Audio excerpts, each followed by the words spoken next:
You have 5 minutes.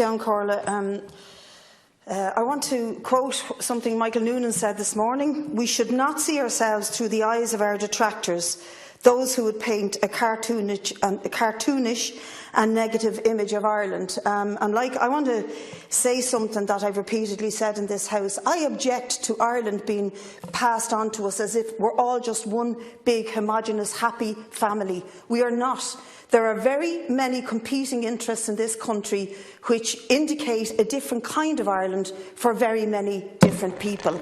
And when the previous speaker and others throughout the day talk about we have to look after our own, they are going after this country, you want to really think about the language you're using, because you're not speaking for me, you are not speaking for my constituency, and you are certainly not speaking for tens of thousands of people in this country who've been impoverished, who've been made homeless, who've had their pay slashed, who are lying on trolleys tonight, who will have to suffer all of the consequences of both austerity, inequality and division in this country that you guys keep telling us we're all in this together. We are not. We are not in this together, and this ruling and your reaction to it, your government's reaction to it, shows precisely how and why we are not in this together.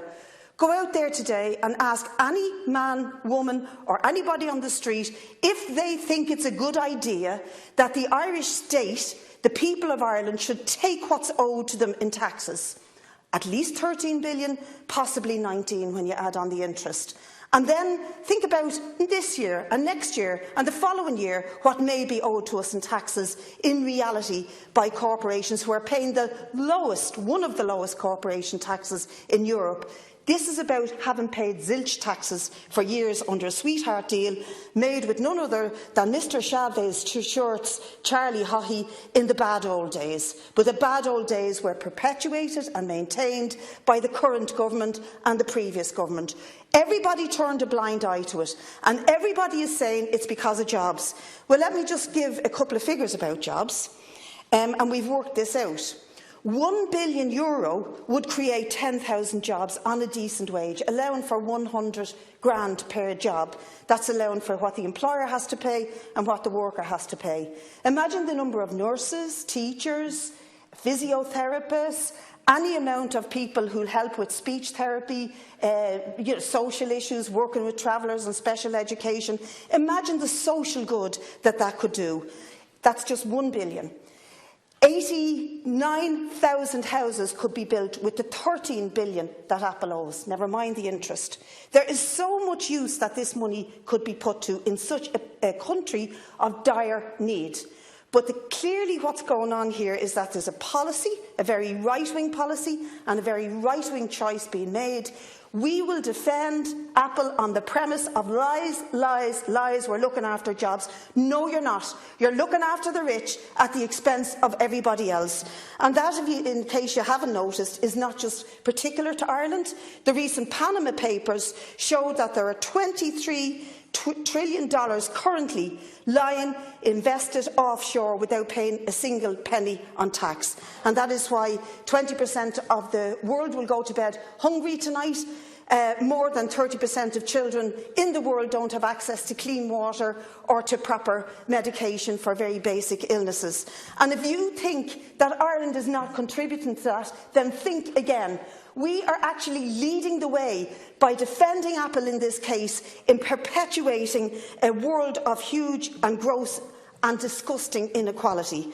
The last thing I want to point out, and by way of asking a few questions to the government, is didn't Minister Noonan and the Taoiseach have many, many meetings with those representing the Vulture funds to inform them of Section 110, where they could gain by not paying tax in this country and thereby attracting them to come in and invest here?